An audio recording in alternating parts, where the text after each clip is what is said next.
The sound that shattered Hazel Lawson's world was not a gunshot, not a scream, not the crack of thunder rolling down from the San Juan Mountains. It was a knock.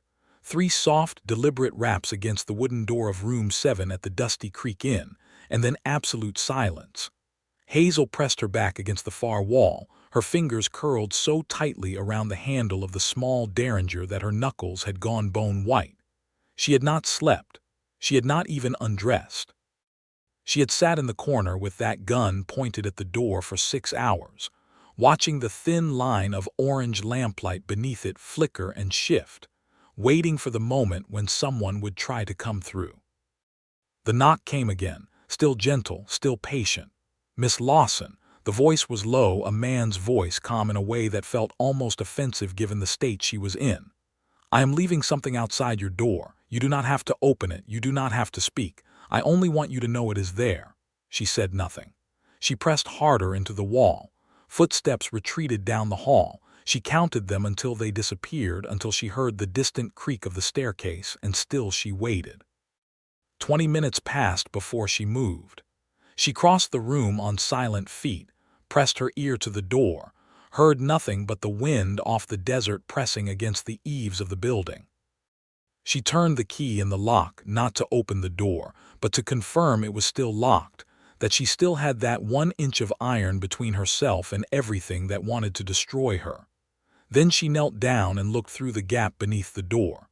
A tin cup of coffee, still steaming, and beside it, wrapped in a piece of brown cloth, what appeared to be a biscuit. Hazel Lawson sat down hard on the floorboards and pressed her hand over her mouth. Because the one thing she had not prepared herself for, the one thing she had no defense against after all the betrayal and the running and the dark past that had chased her across 3 territories, was someone being kind. She did not open the door that morning, but she did not move away from it either. To understand how Hazel Lawson arrived at Room 7 of the Dusty Creek Inn in Coldwater, Colorado, in the autumn of 1878, you have to go back to a different room in a different state, and a different knock at a different door, one she had been fool enough to open. She had grown up in Galveston, Texas, the daughter of a schoolteacher mother and a harbor clerk father, people who believed in order and decency, and the kind of quiet respectability that keeps a family fed without making them rich. Her mother had died of cholera in the summer of 1872, when Hazel was 19, and her father had followed 2 years later, worn down by grief and the long hours that had never quite been long enough to keep them comfortable. By 21, Hazel was alone. By 22, she had made the single worst decision of her life. His name was Clement Voss, and he had come into her world like a door opening onto sunlight. He was 10 years her senior, handsome in a way that suggested he was aware of it, and he had a silver tongue and a politician's handshake, and he told Hazel that she was the most remarkable woman in Galveston. She had been too lonely and too frightened of her own future to question why a man like that would want a woman like her. She married him in the spring of 1874. The secret started small. Business trips she was not told the details of. Men who came to the house and were ushered into Clement's study before she could greet them properly. Money that appeared and disappeared with no accounting. She told herself that this was simply how men of commerce conducted themselves, that she was naive about such things, that she ought to trust her husband. Then one evening she found the ledger. She had not been snooping. She had been looking for a receipt for a bolt of fabric she had ordered for the winter curtains, and she had opened the wrong drawer of Clement's desk. And there, it was a small black book filled with names and numbers and notations that she could not fully decipher but understood enough of to feel her blood go cold. Land deeds. False names. The name of a county judge written beside a figure that could only be a bribe. And at the bottom of one page, underlined twice, the name of a woman in Houston whose description matched the one Clement had given her of his first wife, who he had told her had died of fever in 1869. She had put the ledger back. She had closed the drawer. She had gone to the kitchen and made supper and sat across the table from her husband and said nothing, because she had understood in that moment with perfect clarity that knowing was dangerous. That whatever trap she had walked into, the walls of it were made of things far harder than her own will. She waited 6 weeks. She gathered what money she could without arousing suspicion, small amounts from the household accounts, a piece of her mother's jewelry sold to a discreet shop on a street Clement never visited. She wrote to a cousin in Denver, a woman she had not spoken to in years but who had always been good-hearted, and she made her plan. And then one night in October of 1876, while Clement slept and the house was dark, Hazel Lawson packed a single bag, walked out the front door of her marriage, and did not look back. The first year had been survivable. Her cousin Alina had taken her in, no questions asked, and Hazel had found work as a seamstress, and then as a bookkeeper for a dry goods merchant who appreciated her neat handwriting and her skill with columns of figures. She had started to breathe again. She had started to believe that the hidden motive behind every man's kindness was not necessarily destruction. Then Clement found her. He did not come himself. He sent a man named Pritchard, and Pritchard had a way of looking at a person that communicated very clearly that he was capable of making problems disappear. He delivered a message. Clement wanted her to come home. Clement was a patient man. Clement had friends in Denver who could make her situation very difficult. Hazel had packed her bag again that same night. She had spent the better part of the next 2 years moving. She was not running blindly. She was tactical, methodical, the way her father had taught her to be when he had taught her arithmetic and said that a woman who could count was a woman who could plan. She had moved from Denver to Pueblo, from Pueblo to Trinidad, from Trinidad northwest and into the mountains toward the small town of Coldwater, where a letter from a woman named Mrs. Ida Crane had offered her a position as a school teacher. The school's only one, because the man who had held the post had left to work the silver mines and the children of Coldwater were falling behind. She had arrived in Coldwater on the 3rd of October, 1878, exhausted and watchful, and carrying 2 things she had never put down since Galveston. The small derringer her cousin Alina had pressed into her hands on her first night of flight, and a profound inability to trust anyone. The Dusty Creek Inn was the only respectable lodging in town.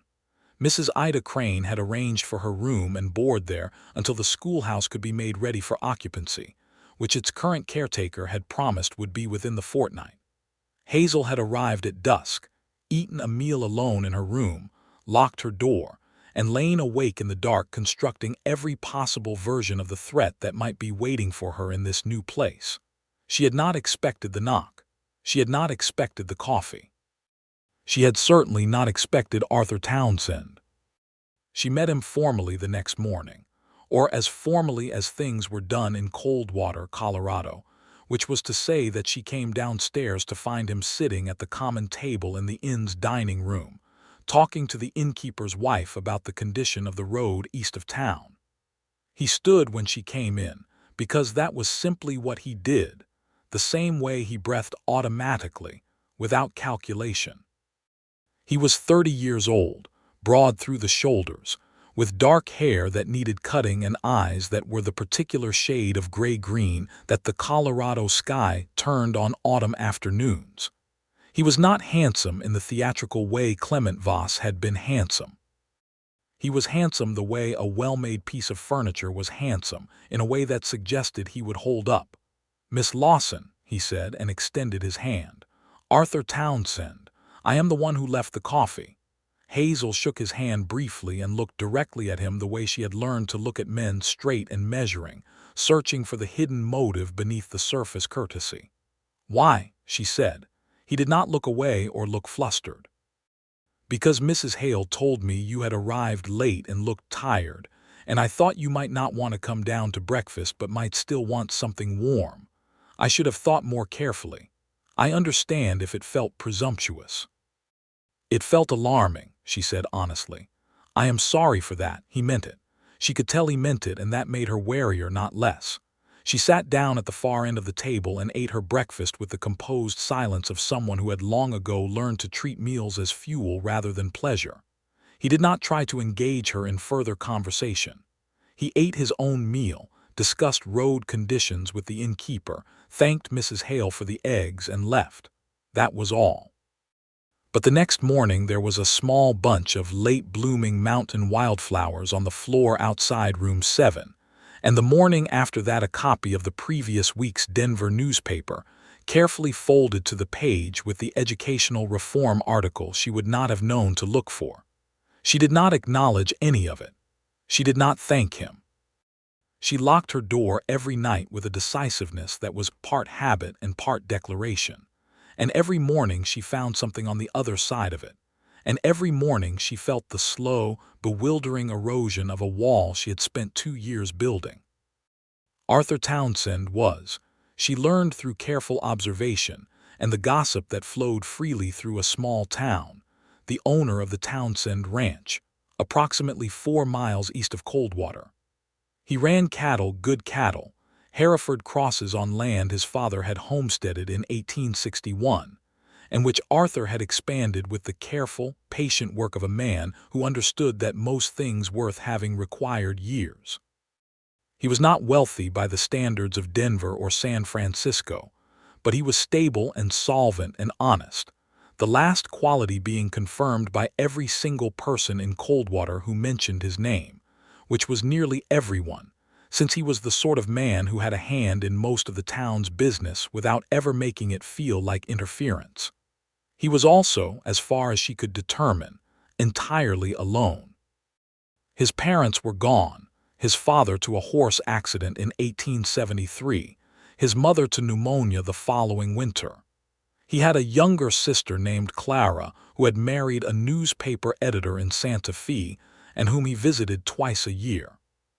He employed 3 ranch hands and a cook named Domingo who had worked the land since Arthur's father's time. He attended the town's single church on Sundays with the regularity of a man who genuinely found it meaningful rather than performative. He was, by all appearances, what he appeared to be, and Hazel found this more disorienting than any hidden motive could have been. The schoolhouse was ready on the 15th of October, 12 days after her arrival. It was a small, clean building on the east side of Main Street with 4 rows of desks, a wood stove, a decent set of readers for the older children, and a teacher's quarters at the back that consisted of a sitting room, a bedroom, and a kitchen not much larger than a wardrobe. Hazel moved in with genuine relief. She had a door of her own, a lock of her own, walls of her own. She had 16 students ranging from 6 to 14. The children of ranchers and shopkeepers, and the man who ran the telegraph office, and the blacksmith, and 2 families of homesteaders who had come up from New Mexico the year before. She loved them immediately, fiercely, with the particular love of a woman who had been robbed of many things but never of her capacity for care. She was a rigorous teacher and a warm one, and within a week, the children had decided she was the best thing that had happened to Coldwater since the general store had gotten a new shipment of penny candy.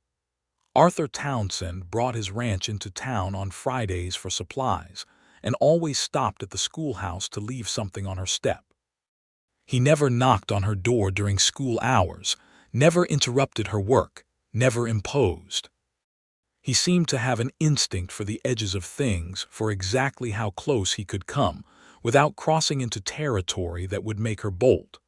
November arrived, and with it the first real cold of the season, a hard frost that came down off the mountains in the night and left the ground rigid by morning. Hazel's kitchen stove was proving difficult.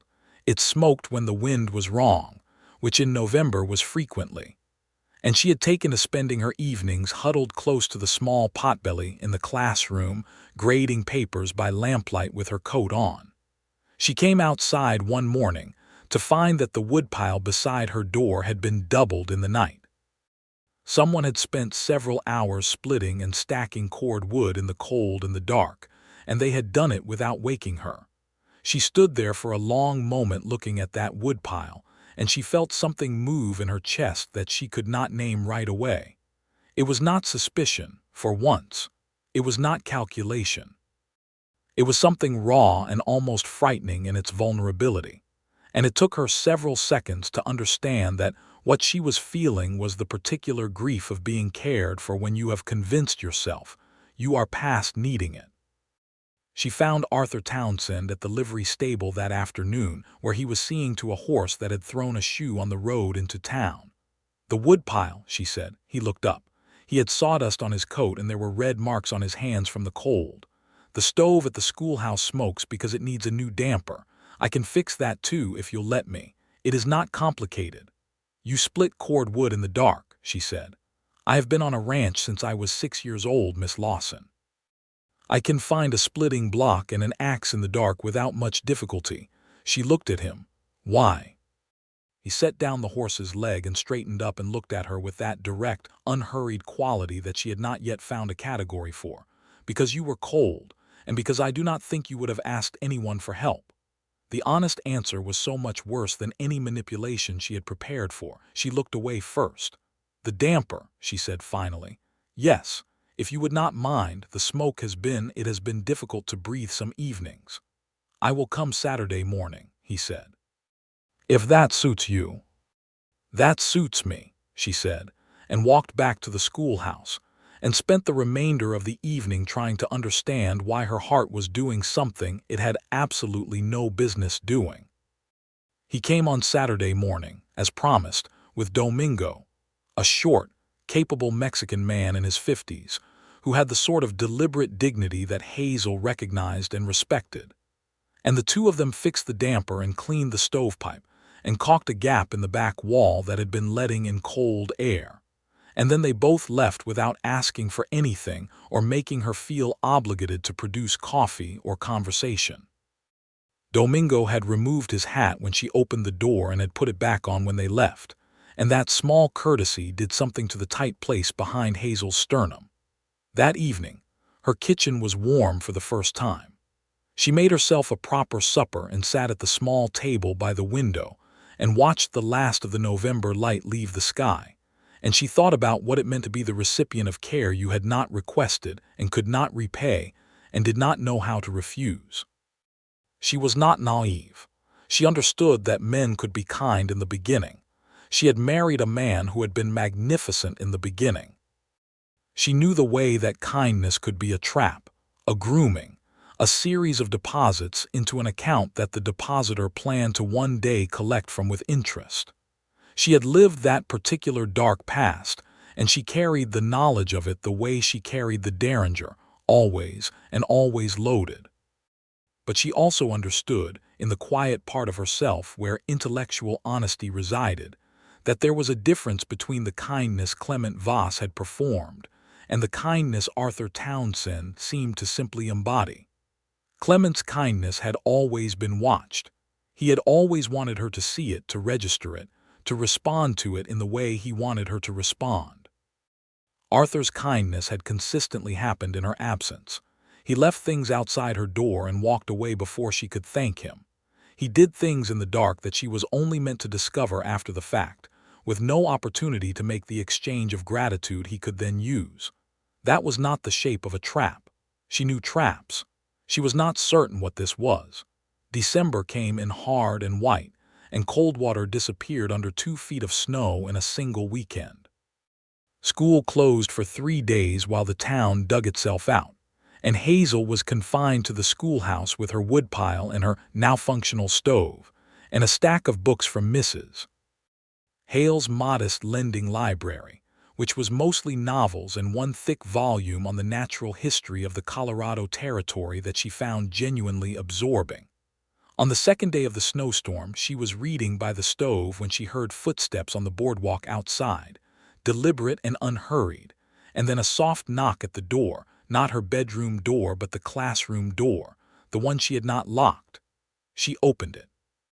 Arthur Townsend stood in the snow with his coat collar up and a covered basket over one arm and ice in his hat brim. He looked slightly ridiculous and wholly sincere.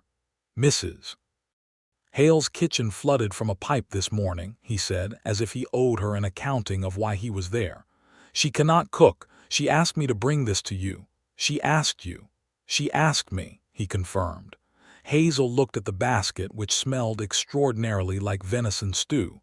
You did not have to come through the snow personally. My horse needed the exercise, he said, and it was such an obvious untruth, delivered with such complete composure, that Hazel felt the corner of her mouth move against her will. She stepped back from the door.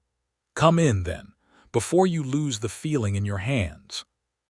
He came in and shook the snow from his hat and sat down at one of the children's desks, which was much too small for him, and looked entirely at ease in it. She brought the basket to the kitchen and returned with 2 bowls and sat down across from him at another desk that was also too small, and they ate Mrs. Hale's venison stew, or Arthur's venison stew. She was fairly certain. And for the first time since Galveston, Hazel found herself talking to a man without constantly monitoring the conversation for danger. They talked about the natural history book, which he had read and had opinions about. They talked about the children. He knew most of their families and gave her context that helped her understand 2 situations she had found puzzling. They talked about the mountains, which he loved with the uncomplicated passion of a man who had grown up looking at them every morning. He asked her where she had come from, and she said Texas, and he said he had been to Texas once, on a cattle drive when he was 22, and that it was very large and very flat, and he had missed the mountains every day. He did not ask why she had come to Coldwater. He did not ask anything about her past. It occurred to her later that he had answered every question she had asked him, about his family, his ranch, his history, without once pressing her to reciprocate, and that this restraint was either extremely calculated or extremely rare, and she had spent long enough around calculated people to suspect it was the latter. When the stew was finished, he stood up, thanked her for the conversation with a formality that was not stiff but was genuine, put his hat back on, and went back out into the snow. She locked the door after him, as she always did, and stood with her hand on the key for a long moment, feeling the warmth of the room and the lingering smell of good food, and the particular quality of quiet that follows an exchange that has gone unexpectedly well. She was in trouble, and she knew it. Christmas in Coldwater was a modest affair by city standards and an abundant one by frontier ones. The church organized a gathering, the general store decorated its window, and Mrs. Hale produced a spread of holiday food that made up for the plainness of every other meal she had served that year. Arthur Townsend was there, as was most of the town, and he did not seek Hazel out, but he also did not avoid her, and they had a brief conversation near the church door about the carol that had just been sung, and whether the melody was the traditional one or a variation, and it was completely unremarkable except for the fact that she had initiated it, which she had not done before, and which she thought about for 3 days afterward. January brought a letter. She recognized the handwriting on the envelope before she had even fully drawn it from her mailbox, and the recognition hit her the same way Coldwater did, total and immediate and stopping everything. She took it inside and sat down at her desk and held it for a long time before she opened it. Clement Voss was not dead. He was in Denver. He had associates who had told him there was a new school teacher in Coldwater, a woman who matched a description he was very interested in. He wrote that she should not be foolish. He wrote that a woman alone in a mountain town had few protections and that he had always had a great fondness for her and wished only for her safe return. He wrote that her leaving had been a misunderstanding that could be resolved quietly if she chose to be sensible. He did not write anything specific enough to be a threat. He never had. That was one of the dark gifts of a man like Clement Voss. He communicated danger entirely through implication, which made him impossible to accuse of anything and absolutely unmistakable in his meaning. Hazel put the letter in the stove. She watched it burn. She sat for a long time afterward with the derringer in her lap and the cold January light coming through the window, and she made herself think clearly about what she had and what she faced and what her options were. She could run again. She had done it before. She had the money, not much but enough, and she could be on the eastbound stage to Pueblo before the week was out and from there on a train to anywhere. She had done it before. She knew how. But she thought about the children, about Emmett Crane, who was finally getting his letters in order after months of patient work, and little Rosa Fuentes, who read above her age and whose bright dark eyes lit up whenever Hazel brought a new book, and the three Holt boys who were a collective chaos but who had genuinely improved in their arithmetic. She thought about what she would be taking from them if she disappeared. And she thought, before she could stop herself, about a man who left things outside a locked door and asked nothing in return, and she hated herself a little for thinking it because she had no right to lean on that thought. She did not run. She wrote back to Clement. She kept the letter short and her hand steady. She told him she did not know who had given him her description or her location, but that they had been mistaken. She told him she was not the woman he was looking for. She told him she wished him well. She mailed it before she could second-guess it and went back to her classroom and taught fractions. It bought her 3 weeks. Then Pritchard came to Coldwater. She did not see him immediately. She only heard about him, the way you heard about anything in a small town, through the cascading ripple of gossip that reached her through Mrs. Hale and then through one of her older students who mentioned that there was a stranger at the saloon asking questions about the schoolteacher. Her stomach turned to stone, but her face remained steady, because she had learned to keep her face steady when her insides were in crisis, and she went home that evening and locked her door and sat with the derringer and tried to think. She was still thinking when there was a knock at the classroom door. Not the bedroom door, the classroom door. She crossed the dark room with the derringer in her hand and pressed herself against the wall beside the door. "Who is there?" "Arthur Townsend." A pause. "I would like to speak with you if I may." "I know it is late and I apologize for coming unannounced. I would not if it were not important." She stood with her hand on the door handle for a long moment, then she opened it. He came in and stopped when he saw the derringer. He did not flinch. He looked at it the way a careful man looks at something he needs to understand. "I am not here to alarm you," he said. "Talk," she said. She did not lower the gun. "There is a man at the saloon named Pritchard," he said. "He has been asking about you. He told people he is a debt collector looking for a woman who owes money to a business concern in Texas. He gave a description that matches you precisely." He paused. "I do not think he is a debt collector." She watched his face. "Why not?" "Because a debt collector does not ask what your habits are, what time you go to bed, whether you live alone." His jaw tightened slightly. "Harlan Webb at the saloon told me about the questions. Harlan is a friend of mine and he thought it was wrong." The derringer lowered perhaps an inch, not from trust, from the recognition that he was telling her something true. "His name is Pritchard," she said. "He works for my former husband." She had not told anyone in Coldwater about Clement Voss. She had told no one any of it.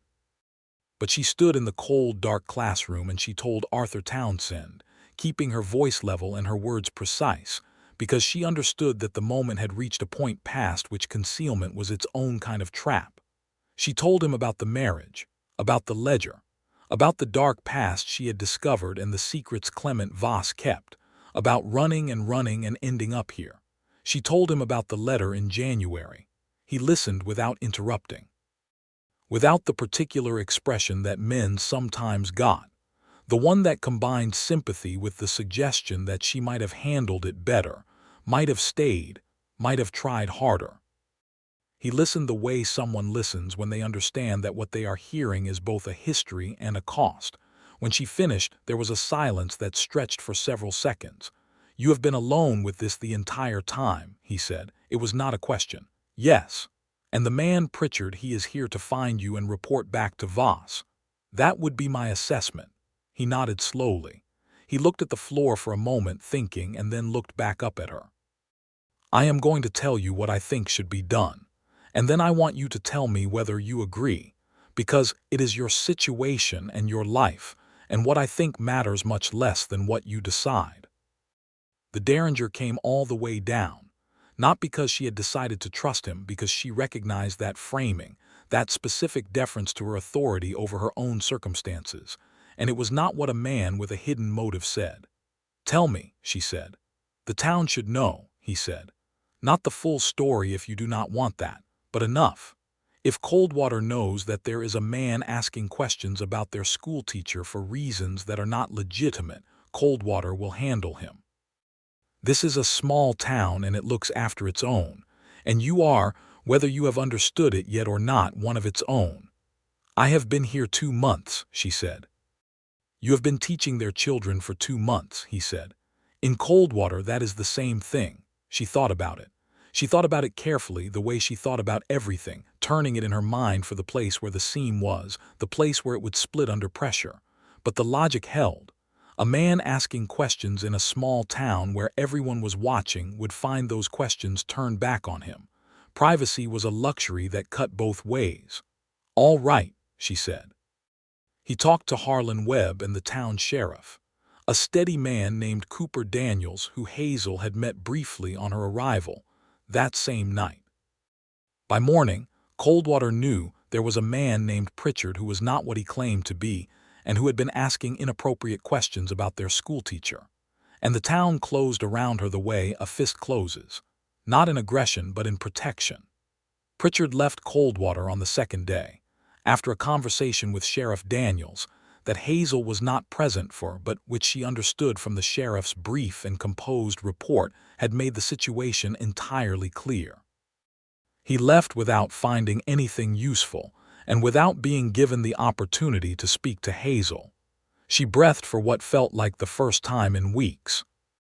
That evening she went to the Dusty Creek Inn dining room where Arthur Townsend was eating supper, and she sat down across from him without being invited, which was something she had not done before, and she said, "Thank you." He looked up from his plate.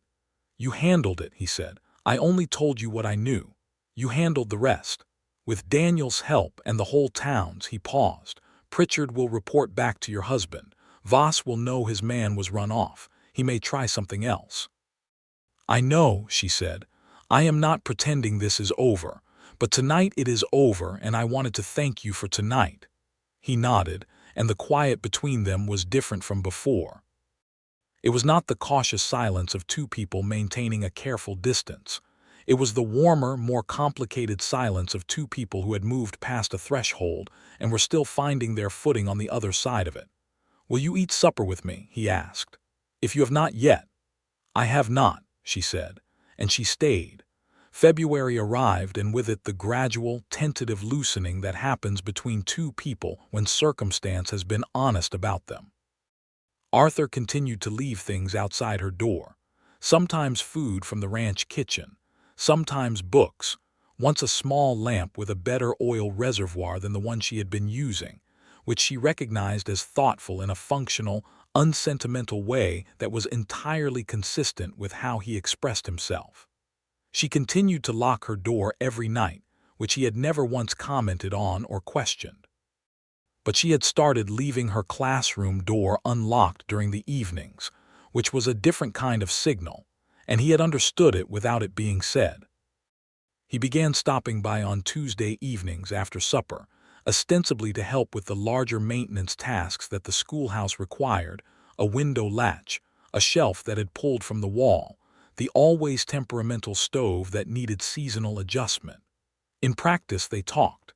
They talked for hours in the warm light of the classroom about everything and nothing, about the books she was reading, about the cattle he was raising and the decisions that went into it, about Colorado statehood, which was fresh enough that people still had opinions, about the silver mines south of Coldwater, which were making some men rich and breaking others, about the Ute communities whose land much of this territory had been, and the injustice of how that dispossession had happened, which was a subject Hazel had read about and felt strongly on, and which Arthur engaged with a seriousness she had not expected but should have.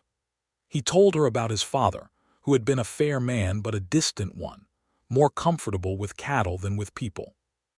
He told her about his mother, who had been the heart of everything, and whose death had left a quiet in the ranch house that he had never entirely filled. He told her about the years after, the work that had been both salvation and distraction, and the way a man could be perfectly competent at a life and still feel the hollowness of it. She told him things she had not told anyone. Not all of it. Some of it she was not ready to speak. Some of it still had edges that cut, but enough.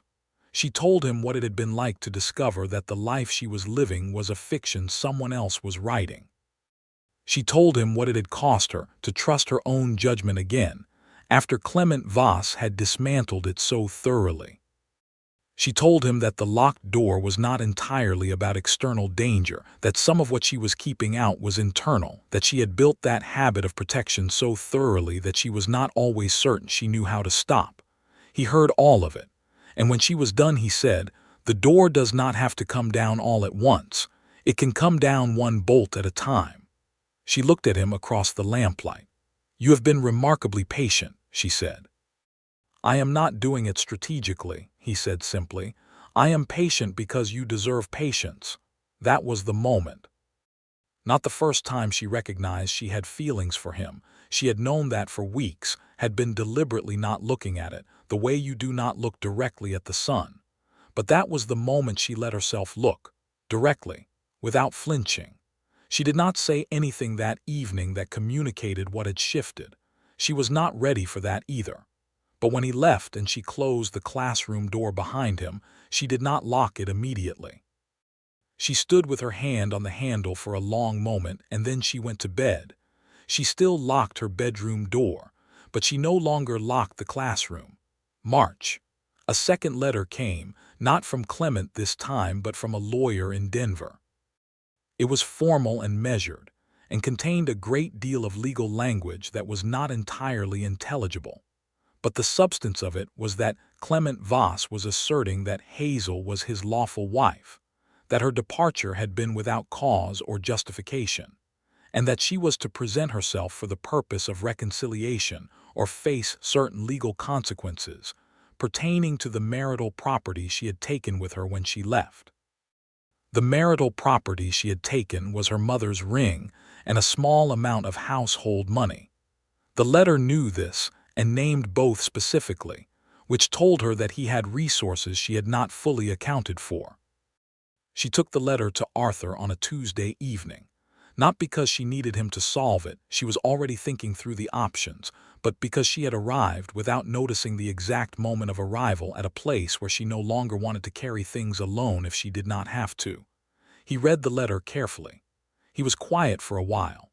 Then he said, "You need a lawyer. There is one in Pueblo who I trust. His name is Marcus Webb. He is Harlan's brother and he is good. He has handled matters like this before." "Like this," she said. "Women whose husbands tried to use the law as a weapon," Arthur said, without softening it or dressing it up, because he understood she preferred honesty to comfort.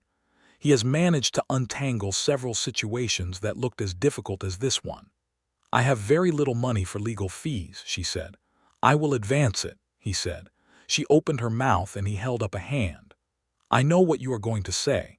You are going to say you will not take money from me. I want you to hear me clearly. This is not charity and it is not a debt. This is one neighbor helping another in a situation where help is needed and available. If it helps you to think of it as a loan to be repaid over time, think of it that way, but please do not let the cost stop you from protecting yourself." She studied him for a long moment. She was looking for the place where it would crack, where the self-interest beneath the surface of the gesture would show itself. She found nothing. "A loan," she said, "to be repaid. Whenever you choose, in whatever amount you can manage." She wrote to Marcus Webb in Pueblo the next morning.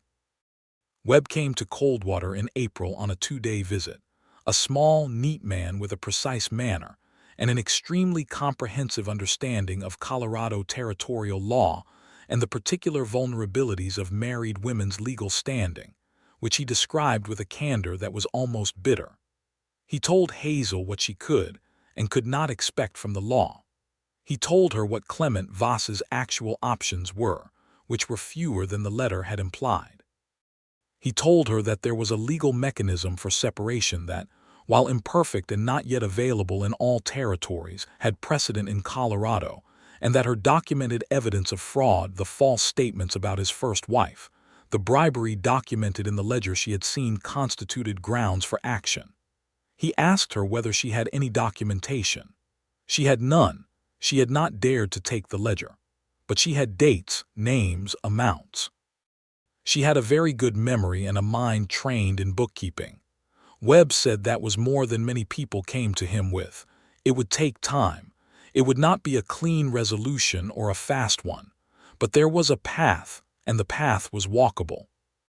She paid Marcus Webb half of Arthur's advance and shook his hand and thanked him with a composure that lasted until she had closed the classroom door behind him and was alone, at which point she sat down on the floor and pressed her back against the wall and breathed deep, shaking breaths, because the feeling of having an actual path forward after years of simply running was almost overwhelming in its unfamiliarity. She told Arthur the outcome that evening. "Good," he said. "Simple and quiet and certain. It will take time," she said. "Time you have, you are not going anywhere." She looked at him. "Are you always this certain about things?" He considered it seriously. "No. I am uncertain about a great many things regularly. I am certain about this because you are here, and Coldwater is a better town for it, and I would like very much for you to stay." There was a quality in his voice when he said the last part that was different from the careful, measured tone he usually employed, not less controlled but more present, more personal, more openly felt. She felt the warmth of it move through her like the first real heat of spring. "I would like to stay," she said softly. The distance between them was perhaps 3 feet. The lamplight was steady and warm. Neither of them moved, but something between them settled and shifted at the same time. The way a river settles after a storm has passed through the same water, the same channel, but running cleaner. April turned to May, and the mountains came alive in the particular extravagant way they had at high altitude, every slope exploding with color after the long white hold of winter. The children brought wildflowers to school and left them on her desk, and Hazel put them in tin cups of water and felt something that she recognized, with some surprise, as happiness. Arthur came to dinner at the schoolhouse on a Saturday in mid-May, not to fix anything, not with an excuse. He came to dinner because she had asked him, which was itself something she had thought about for 2 weeks before doing it, and which had felt like the hardest kind of bravery.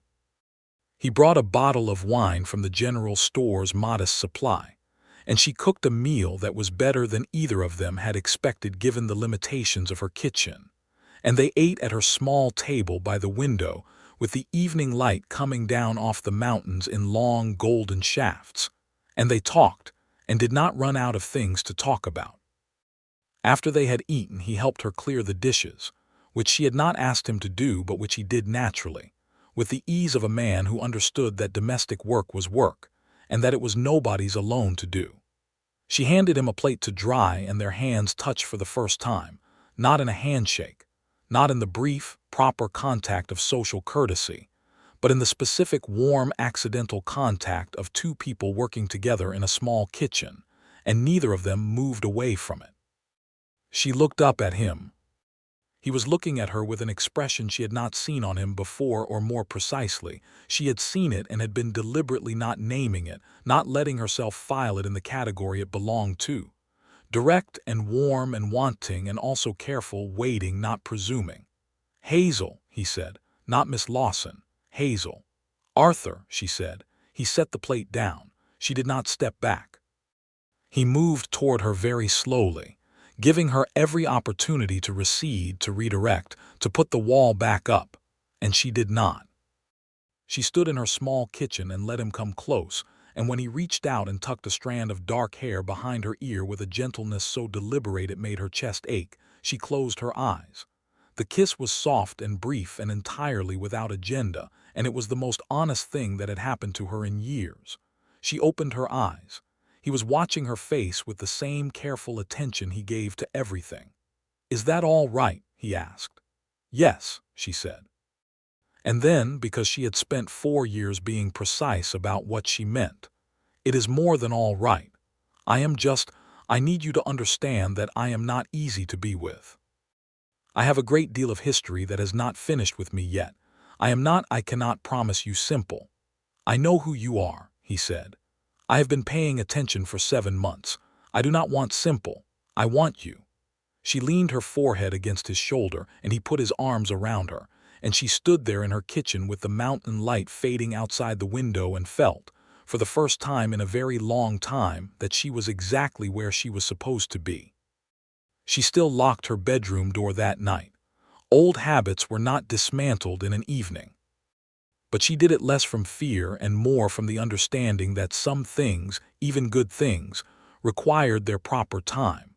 And outside the door the next morning, as always, there was a small offering. This time, a jar of the honey he kept in the ranch kitchen, which she had mentioned once in passing as something she missed from her mother's house. She held the jar for a long moment, and then she unlocked her door and went out into the May morning and stood on the schoolhouse steps and breathed the cold, clear air and felt the sun on her face. Summer. The news from Marcus Webb in July was the first real breakthrough. He had located a woman in Houston, not the first wife Clement Voss had claimed was dead, but a woman who had worked in the same business circles and who had been willing to provide a sworn statement about the fraudulent nature of Clement Voss's financial dealings. It was not complete. It was not the ledger, but it was something solid, and Webb was building on it. Clement had tried a second legal letter in June, more aggressive than the first, this one claiming abandonment and seeking to have her assets, such as they were, which was almost nothing attached. Webb had responded to it with the kind of precision that made it clear to Clement's attorney that this was not going to be an easy win, and the result had been silence. Not resolution, but silence, which was its own kind of breathing room. Hazel began to understand that summer what it meant to have someone beside her. Not just someone helping from a distance, leaving careful, anonymous offerings, though Arthur still did that too, still found small ways to make her daily life easier that she discovered after the fact, but someone beside her. He was in town 2 or 3 times a week that summer, sometimes with genuine ranch business and sometimes not, and on the evenings when she was not occupied with school preparations for the coming year they would walk together, along the creek south of town or up the road toward the foothills, talking and sometimes not talking, sometimes just existing in the same comfortable quiet. She noticed the way he moved through the world with a kind of considered attention that was rare. He noticed things. He noticed when the Fuentes family's homestead had a fence post down, and stopped to help fix it without being asked. He noticed when one of the elderly miners who lived on the edge of town was moving slowly on a cold morning, and made a point of seeing that he had fuel for his stove. He noticed what she needed before she had identified it herself, and he provided it in a way that made it feel like a fact of the world rather than a favor. She fell in love with him slowly and then all at once, and the second phase hit her sometime in August on an afternoon when they were sitting together on the creek bank, and he was reading to her from a collection of poems he had found in a second-hand lot of books, reading them with a complete absence of self-consciousness. And she looked at his profile against the afternoon light and understood with perfect clarity that she was already in it, had been in it for months. And that the understanding was not frightening. That was the part she had not expected, that it was not frightening.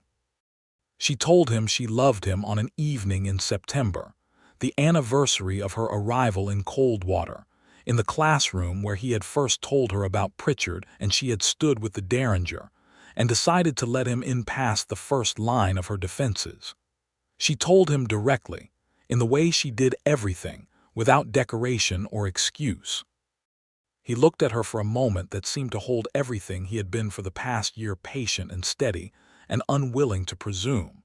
And then his face changed in a way she had never quite seen before, something opening in it that she understood he usually kept carefully managed, and he crossed the room and took her hands and said, "I have been in love with you since November, when you stood in my livery stable and asked me why I had split cord wood in the dark for you. And you had your chin up like you were ready for the answer to be wrong." She laughed. She had not known she was going to, but she did, and he smiled, that full, real smile she had been collecting evidence of since January, and she stepped into his arms and kissed him, really kissed him, with no caution and no calculation, and felt the last of the wall come down. Autumn. The legal resolution came in October, precisely 1 year after her arrival in Coldwater, in the form of a letter from Marcus Webb that she read 3 times to make sure she understood it correctly.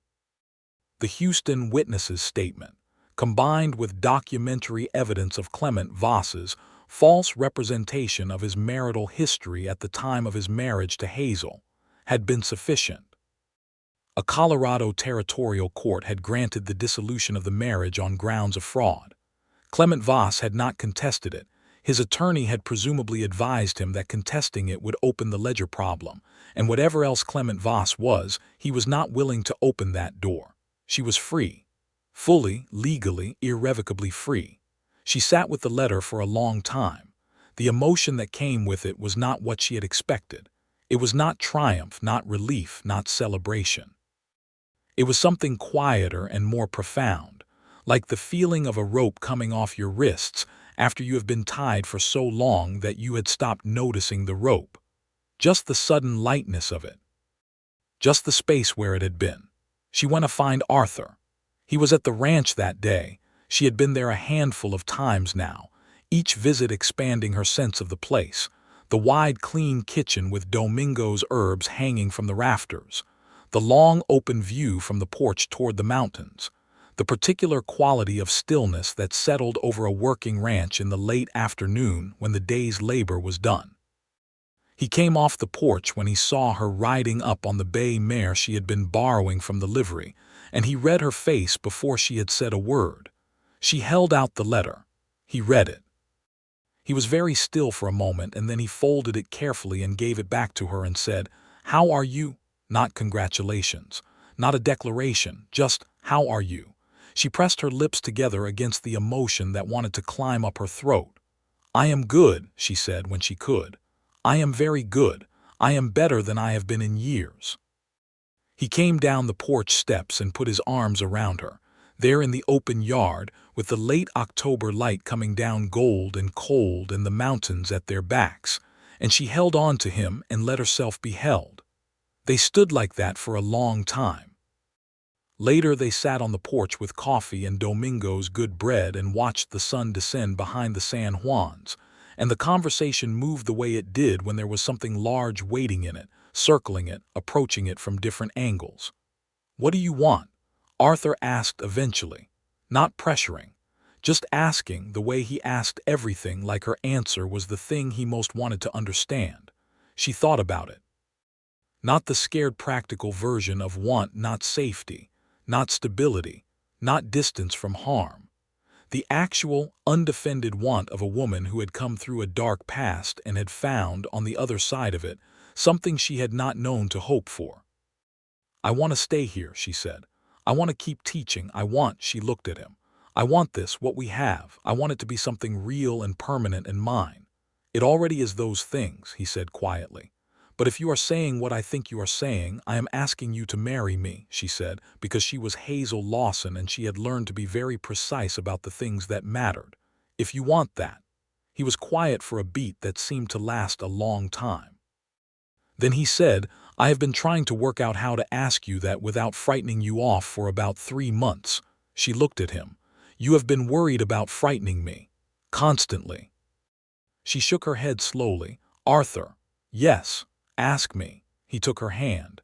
He looked at her the way he had looked at her from the beginning, directly, without performance, without a version of himself constructed for effect. "Will you marry me, Hazel Lawson?" "Yes," she said. "Absolutely and completely yes." Domingo, who had been making a significant amount of noise inside the kitchen for the previous 10 minutes to give them privacy, appeared in the doorway with a bottle of something that had been at the back of the pantry since Arthur's father's time, and he poured 3 small glasses and raised his with a dignity that made Hazel's eyes sting, and they drank to it in the last of the autumn light. They were married in the first week of December, in the Coldwater church, in a ceremony that was small by choice, and attended by most of the town anyway, because that was simply how Coldwater worked. She wore a dress she had made herself from deep green wool, and her hair was up, and she carried the late-blooming flowers that Arthur had managed to find from somewhere she never entirely identified. Sheriff Daniels gave her away because she had asked him to, and because he had gone red in the face with a combination of honor and embarrassment that she had found deeply endearing. The Fuentes girls scattered dried petals from the summer's wildflowers. Arthur had written his own vows. She had not known he was going to. He was not a flowery man, not given to ornament, and what he said was simple and unadorned and completely honest. That he promised to be worth trusting, that he promised to listen, that he promised to be the kind of man she could be safe with, and that he loved her not despite the difficulty of her but because of the quality of her, the courage of her, the clear-eyed honesty of her. She cried a little, which she had not intended to do. He held her hand steady through it. She promised to stay. She promised to unlock the door. They moved into the ranch house, which Hazel approached with the systematic practicality of a woman who had specific ideas about space and warmth and function, and who communicated them clearly, and Arthur listened and agreed and occasionally offered alternatives. And the result was a home, something that was genuinely a home, belonging to both of them, shaped by both of them. She kept teaching. There had been no question about it, not in her mind and not in Arthur's. She rode into town on the mare every morning and returned in the late afternoon, and the school grew that year to 19 students, and she wrote to the county education office about resources and pestered them with the patience and persistence of someone who was very good at a long campaign. She stopped locking her bedroom door in January. She was not entirely certain of the date. It was not a ceremony, not a decision marked in red ink on the calendar. She simply unlocked it one evening and left it. And the next morning Arthur looked at her across the breakfast table with a specific kind of quiet warmth that told her he had noticed, and she felt no anxiety about the noticing. Only a plain, clean satisfaction. February. She was expecting. She told Arthur on a Tuesday evening, directly and without preamble, because she had never learned to break news any other way. He was at the kitchen table looking at land records, and he set the papers down and looked at her for a long moment, and then covered his mouth with his hand briefly in that gesture she had come to know as his way of managing an emotion too large to contain easily. "Are you all right?" he asked, because that was always his first question, as she was always his first concern. "I am wonderful," she said. He crossed the kitchen and held her, and she felt him breathe, a long, unsteady breath, the kind that meant he was feeling something significant. I had not let myself think ahead to this," he said quietly. "I did not want it so much that I was not enough just as we were." "You have always been enough," she said. "Good," he said against her hair. "Good," Domingo cried when they told him. He denied it convincingly for approximately 30 seconds, and then gave up and wiped his eyes with his apron, and told them he was going to teach the child to make proper tamales from the beginning, and that this was not negotiable. Arthur wrote to his sister Clara in Santa Fe. Clara wrote back a letter that went on for 4 pages and contained a great deal of very practical advice about expectant mothers in mountain climates and a promise to come for the birth, which she kept. It was a boy. They named him James Arthur Townsend, James for Arthur's father, and for the month in which Arthur had finally, he told her later, much later, understood that what he felt for her was not manageable admiration, but something that had reorganized him entirely. James was born in October, almost exactly 2 years after Hazel had arrived in Coldwater on the stage with a single bag and a loaded derringer, and no capacity left to trust. He was born in the ranch house with the midwife and Clara and Domingo, all present, and Arthur, who had been pacing the kitchen for 6 hours, and who came in when it was over and sat beside the bed, and held both the baby and Hazel's hand, and said nothing for a very long time, simply looked at them with an expression that she thought she would carry in her memory for the rest of her life. She went back to teaching when James was 3 months old, bringing him with her, and setting him in a box crate lined with blankets near the warm stove. The children were enchanted by him. Emmett Crane, who was 13 now and had grown into a serious, thoughtful boy, appointed himself James's unofficial guard, and sat nearest to him during lessons with one eye always ready to monitor for distress. Rosa Fuentes sang to him in Spanish, which seemed to work reliably, and by spring the whole school had adopted him as a collective project. The second year of their marriage settled into the particular richness of a life that has been genuinely built, not fallen into, not settled for, but constructed with intention and care by two people who understood both the cost and the value of what they were doing. There were hard days.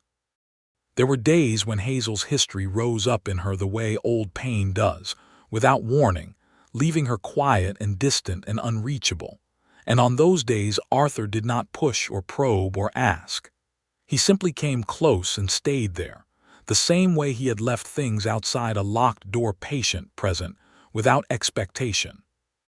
There were days when the ranch hit a problem too large for one man's patience and Arthur was short-tempered and frustrated.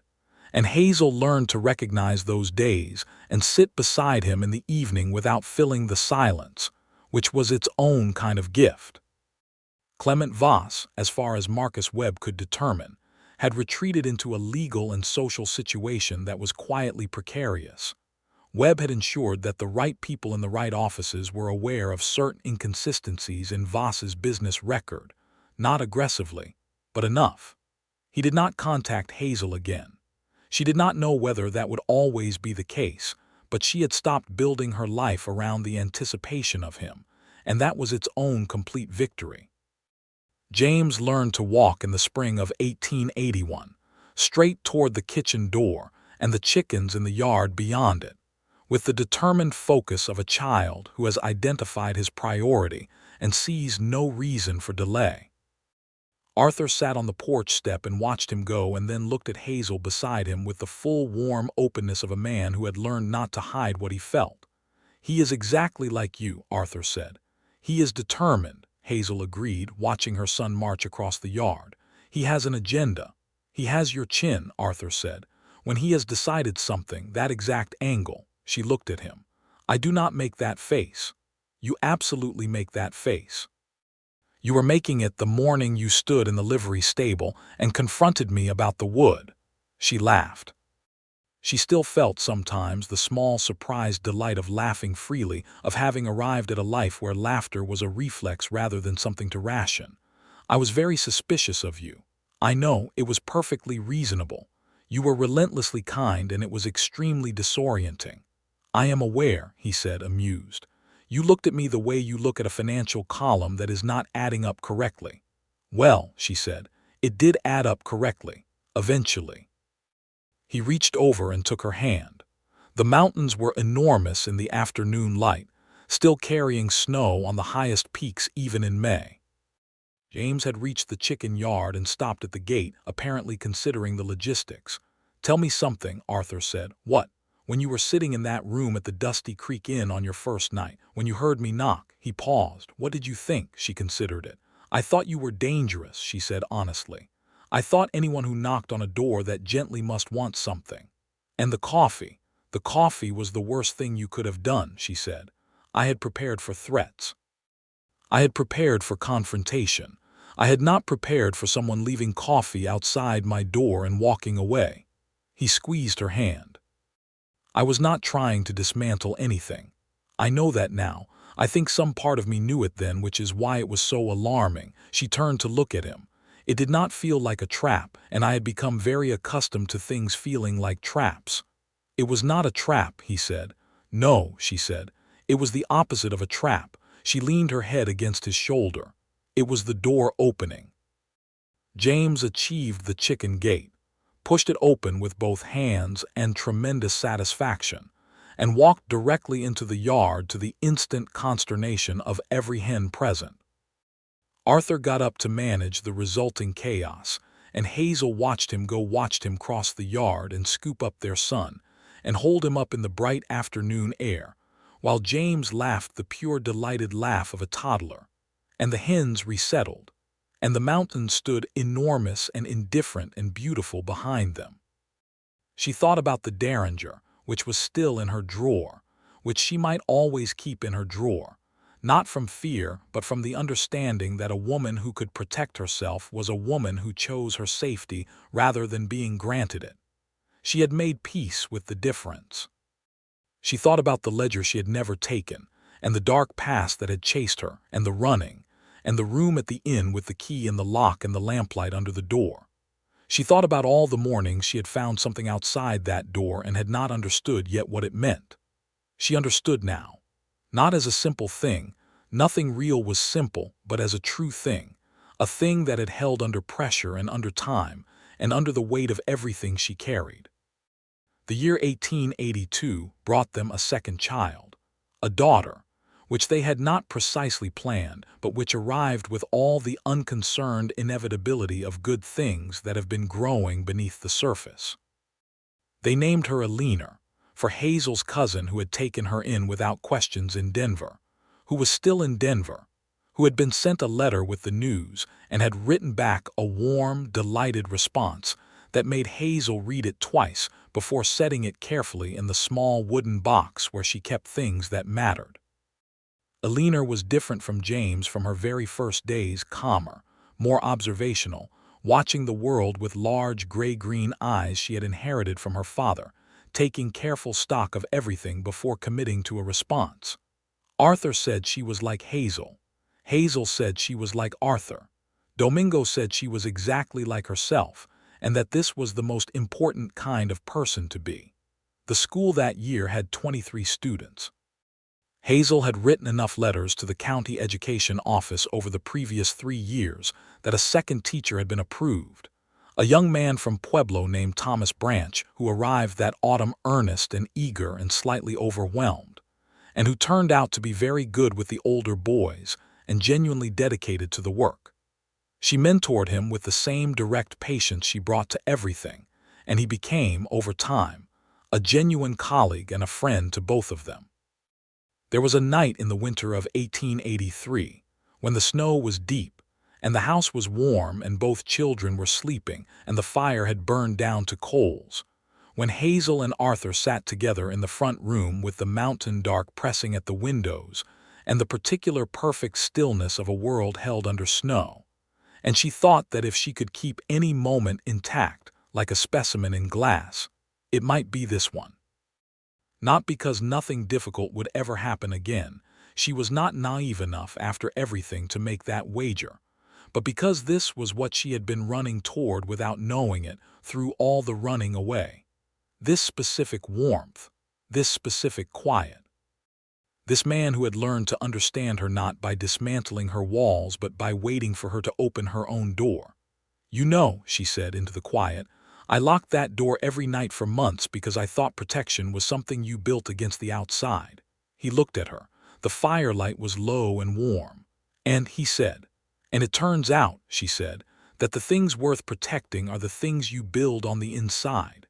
He was quiet for a moment. Then he said, "I would like to think I helped with that." "You left coffee outside my door in the dark," she said. "You helped enormously."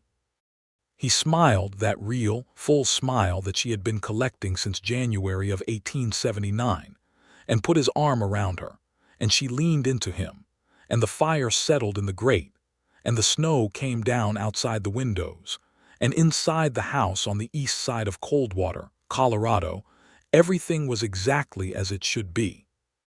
She never stopped locking her bedroom door, not entirely, not for years, and he never once commented on it, not in irritation, not in implication, not in any way that made it something other than her own choice to make. But the mornings of finding things outside the door had changed their character entirely. Now when she opened it and found the mug of coffee he had left still steaming, placed there just before he went out to the barn so she would find it warm, it was not a message delivered to a locked-out stranger. It was the language of a man who had always expressed love in the most honest way he knew how, not in speeches, not in grand gestures, but in the consistent, deliberate, daily accumulation of small and genuine care. She picked up the mug and went to the window and watched him cross the snow-bright yard in the early morning, his collar up, his breath clouding white in the cold air, James trotting beside him on his short legs with the absolute seriousness of a boy on important business. And she held the warmth of the mug in both hands and felt the warmth of all of it, the life she had built and been given and chosen and kept. She had come to Coldwater with a locked door and a loaded gun, and the accumulated wariness of a woman who had learned that kindness was often the outermost layer of a trap. She had found in this small mountain town at the edge of the Colorado wilderness that kindness was sometimes simply kindness, that a man could leave things outside your door without requiring anything back, that you could lock yourself in against the darkness for as long as you needed to, and when you finally opened it, on your own terms, in your own time, there would be someone on the other side who had never stopped showing up. The coffee was still hot. She opened the window a crack, enough to feel the cold morning air and hear the sounds of the ranch waking, the cattle, the distant voice of Domingo in the kitchen below, James asking his father a question in the earnest carrying voice of a 4-year-old with something important to communicate, Arthur's quiet answer. Alina stirred in the next room, and Hazel set down the mug and went to her. And then the morning opened up the way mornings do when they are yours to fill. Outside, the San Juan Mountains rose enormous and permanent and lovely against the winter blue, and inside the house on the Townsend Ranch, 4 miles east of Coldwater, Colorado, Hazel Lawson's life was whole. Every night she locked her door. Every morning he left kindness just outside it. And in the years that followed, many years, good and difficult and real, threaded through with all the texture of an actual life, she came to understand that this was not a story about a door at all. It was a story about what it meant to be truly known, and to know. About the particular courage required to stop running when someone shows you, day after day, morning after morning, that they will still be there when you do. The door stayed unlocked after that. Not just the bedroom door, but every door she had ever built to keep herself safe from a world that had been, for a time, genuinely dangerous. Not because the danger had entirely passed or because the world had become simple, but because she had built something stronger than a locked door, a life, a home, a man beside her who understood the difference between a wall and a boundary and who had never once tried to climb the wall. He had simply left his offering on the other side of it every morning and waited. She had been worth waiting for. She knew that now. And he had been worth opening the door for. She had known that for years.